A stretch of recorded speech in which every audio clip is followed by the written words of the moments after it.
को नेताजी की उपाधि प्रदान की गई। वास्तविक Netaji, real leader of India,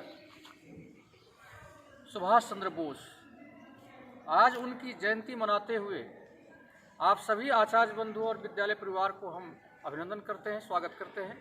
और ऐसे पावन अवसर पर मैं विद्यालय प्रभारी माननीय शेषनाथ सिंह जी से निवेदन करता हूं कि अगरबत्ती जला करके और पुष्पार्पण का कार्य संपन्न कर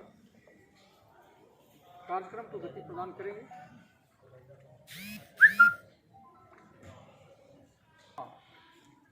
और दीप ज्योति परम ज्योति, दीप ज्योति परम ज्योति, दीप ज्योति जनार्दन, दीपो हरतु मे पापं, दीप ज्योति नमोस्तुते, शुभं करोतु कल्याणं, आरोग्यं सुख संपदः, द्वेष बुद्धि विनाशाय, आत्मज्योति नमोस्तुते। तालियों से स्वागत करें। आत्मज्योति प्रदीप्ताय, ब्रह्म ज्योति नमोस्तुते। विद्यालय के शैक्षिक प्रमुख माननीय बीके झा जी हैं। आपसे निवेदन है कि पुष्पार्चन का कार्य संपन्न करें।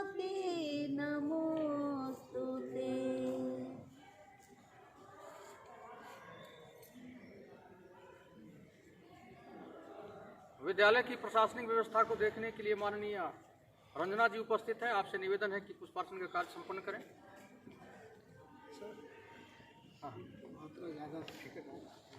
हाँ, बहुत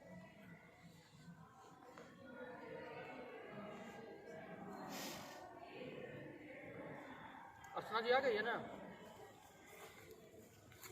अर्चना जी ओके।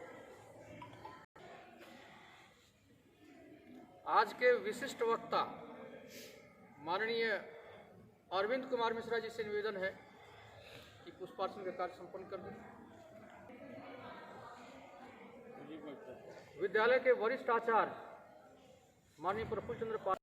अब मैं अर्चना जी से निवेदन करता हूँ, उनको बोल दीजिए कि दागी का नाम मत ले, कम से मंच पर कम आकर देशभक्ति का संगीत प्रस्तुत करें।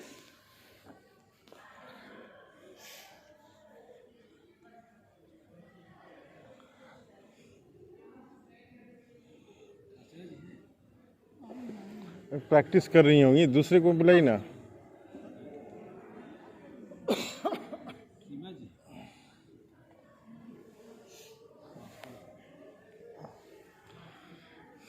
चलिए सर, समय कम है। कार्यक्रम को आगे बढ़ाते हुए मैं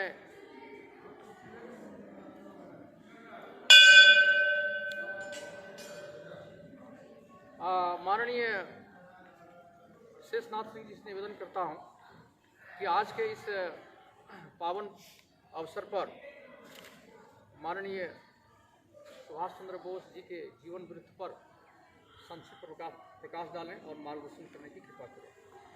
विद्यालय प्रभारी माननीय शेषनाथ सिंह।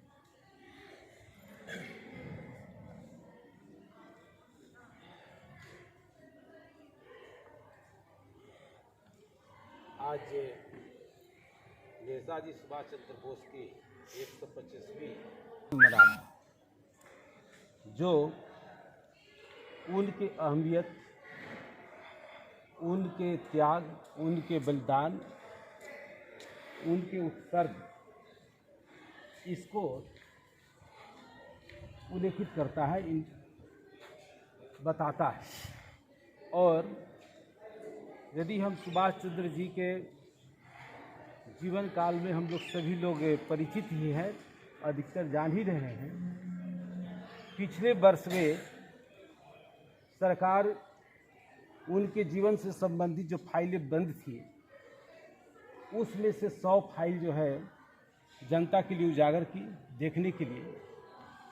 उसमें 15,000 पेज।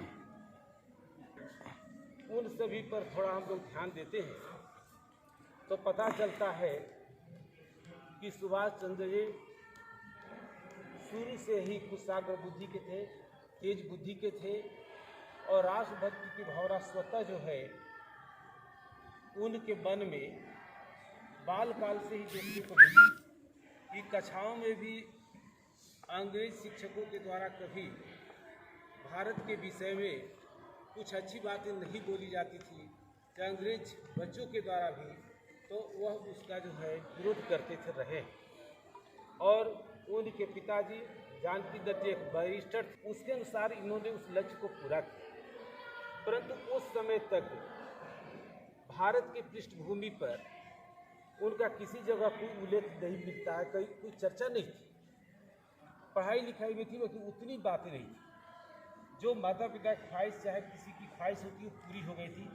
घर सर्व साधनों से भरा हुआ था, पैसे की कोई कमी नहीं थी, ओहदा भी महत्वपूर्ण था। बाद भी हम लोग देखते हैं कि भारत की पृष्ठभूमि पर उनका कोई नाम नहीं था।